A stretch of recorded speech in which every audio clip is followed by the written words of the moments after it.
Here's another update to the car. I'm going to be starting it since I installed the new thermostat, and hopefully everything runs smoothly. Which means we just gotta go and put this thing in.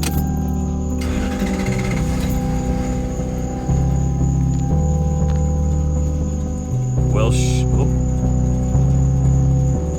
shit. You know what that means? Everything fun is no longer fun, and I no longer have a functioning car because the spark plugs are not firing.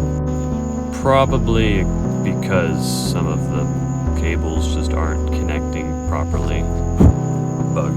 So now my car is no longer functioning.